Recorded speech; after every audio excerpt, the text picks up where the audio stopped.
Okay, so to continue on from the previous lesson, what we're going to do now is understand how to use the copy vertex groups to link.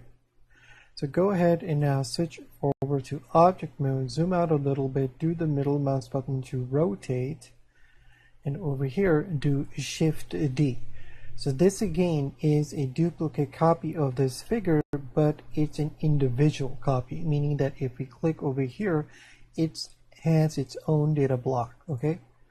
So as you've seen that when we have two different individual copies of the same object, which are basically exact duplicates, we can come in over here and use this function. Now, in order to use a linked, basically this figure needs to be linked to the same exact data block.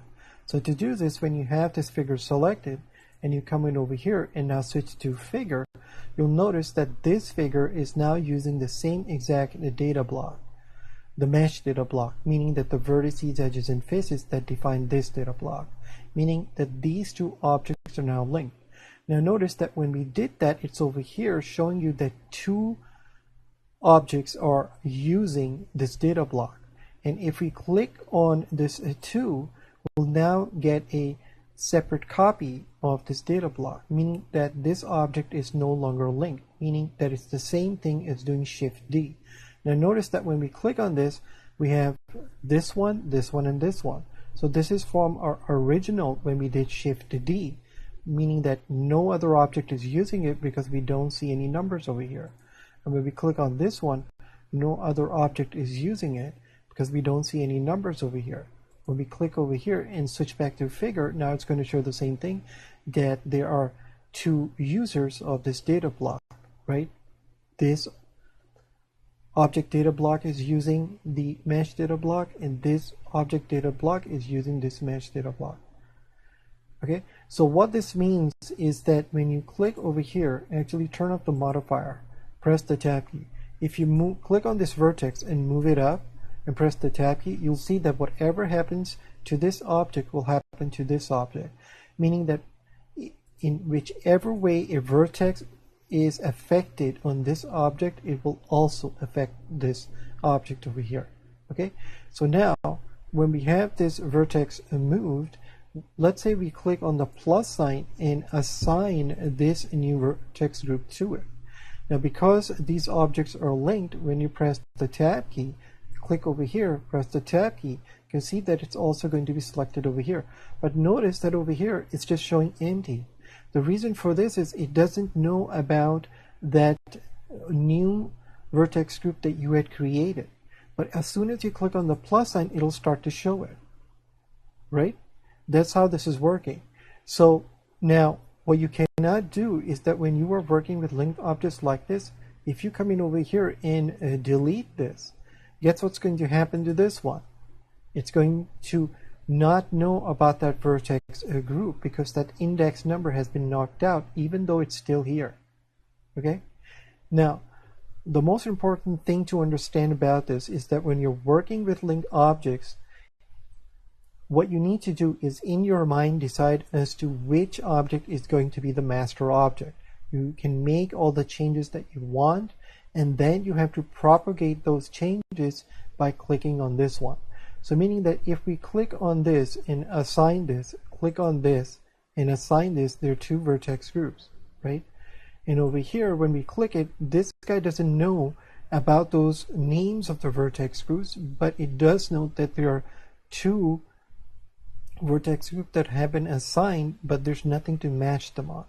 So if you click over here, we just have to click on this object, the master object, and then just click on this. And now it will automatically create the vertex groups for us. Now when you do tab, you'll see that it appears over here. Okay? So that's the thing to understand about link objects. Pick on an object and decide that that's going to be the master object, and you can do whatever you want to it, but what you cannot do is go to the objects that are linked that haven't receive the information from this function from the master object and start modifying it, because if you come in here and start moving stuff around, it's going to also affect the master object. That's all this concept does. Okay, now go ahead and now reload this file. Okay, so what we're going to do now is to take a look at copy vertex group and mirror vertex group. Let's take a look at copy vertex group. Now obviously if you click on the vertex group over here, click this and then do copy vertex group, it's simply going to create a duplicate copy of that vertex group.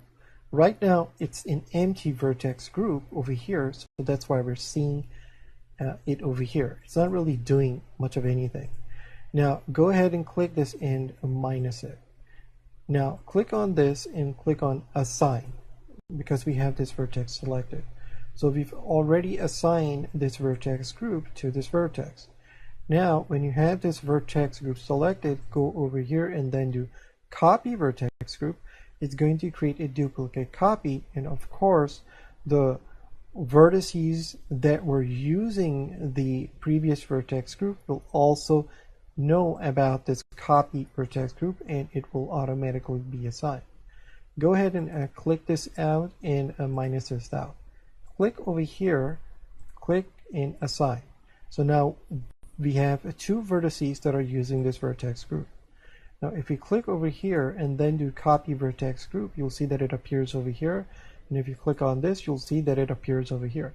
So it has nothing to do with if the vertex is selected or not. Okay, I'm just showing you that that's what it does. Okay, click on the minus sign over here and go ahead and delete this. Now click on this, okay, and actually remove this vertex group from here and remove it from here. Click over here. Now notice that when we are using this mirror modifier over here, we can really only select the vertex on the left side of the figure. Okay, so meaning that if we click over here and click on assign, it's going to assign this vertex group to this vertex. But because it's a mirror modifier, it's also going to assign it to this vertex. Right, but when we click, there's no really way to click this vertex. You can only select the vertex on one side, and it's going to do the same thing on the other side. So if we go to the modifiers tab, press the tab key to go into object mode and apply the mirror modifier, do the tab key again. Now click on this vertex, you'll see that it has this vertex group assigned. If we go to the opposite side and click over here, you'll see that it also got the same vertex group assigned. Now, as you've already seen, that when we are dealing with bounds, there is a special meaning for .l and .r. So let's go ahead and just reload this file. Now, over here, notice that we have the mirror modifier on. Okay, so what we're going to do is actually click over here and first create a copy of this vertex group. Now when you have this, move it all the way up over here just below this guy and expand this. Now double click this and give it the suffix .r. So this again, Blender is going to look at it with a special meaning, a .l and a .r. So now when we click on this vertex group and have this vertex selected, click on assign. Notice that over here we're going to get the .l. Now as I've shown you that you can't actually click on this vertex to see what vertex group it's using. Okay, but it should have automatically taken this vertex and assigned it to this guy over here. Let's actually do A to D select everything. If you click over here and do select, we can't actually select this. If you click over here and do select, we can see this. Go to the modifiers tab, open this up, press the tab key and apply this. Press the tab key. Now if we click over here, we're going to see .l, and if we click on this one, you'll see that it says .r. You can actually click over here to see that it selects it. So Blender will automatically do this for you. Now you can see that the only way we could actually even see this is that we had to go over here and apply the mirror modifier. So is there another way we can actually see what's going on behind the scenes? And there is. Go ahead and reload this file. Now, go ahead and click over here in Assign. When you assign a vertex group, notice that this value over here is being assigned. We're going to talk about how to use this a little later. But what Blender does is gives you the ability to do show weights, which is this. Click it. Notice that it's going to turn the figure blue, meaning that whenever you see blue, there are no vertex group assigned to it. And if there are vertex groups assigned to it, meaning that you are clicked on the vertex group, this value over here that you're looking at is at a 0. So when it's at 1, you're just going to see like this red thing over here. Okay. So notice that when you have this on, you can actually switch between these vertex groups to see which vertices are actually using this. Go ahead and click this. Notice that over here, this is what it's showing, right? Both of these are using.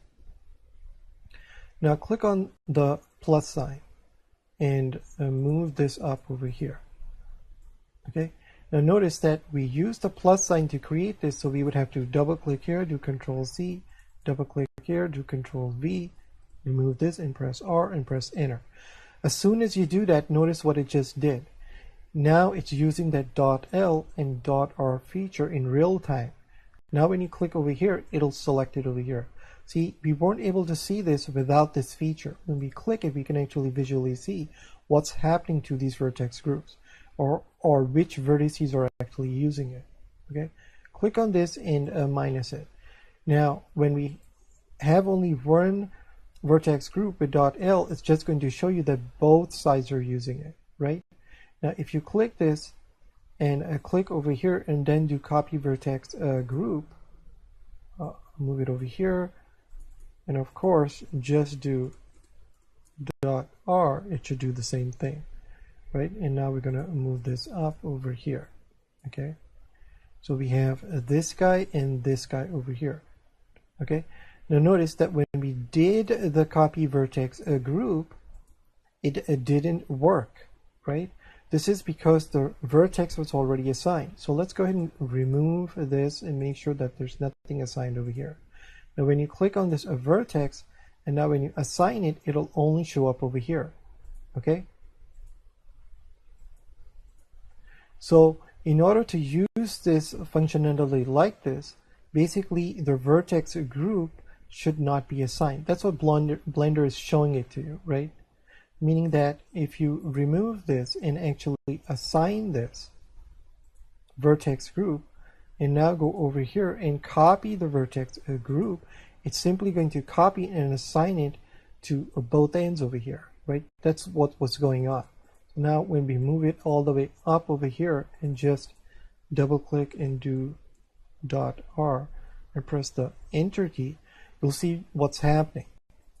Okay, meaning that if you go over here, press the tab key to go into object mode and apply it to the tab key, and now click over here and remove this, you see that they were both using the same vertex groups. This is what it was doing. Because the vertex group was already assigned, and when we did copy vertex group, it automatically assigns the vertex group to the vertices. So you can simply come in over here and delete the .R, click over here and delete the L. So you're back to the way you were. Okay. So that's how this is working. Go ahead and now reload this file. Okay, so what we're going to do is in the next lesson, we're going to have to take a look at mirror vertex group and mirror vertex group topology. So this is going to be a bit involved, so it's better to take a look at this in the next lesson. So I'll see you in the next lesson. Go ahead and just reload this file. Thank you.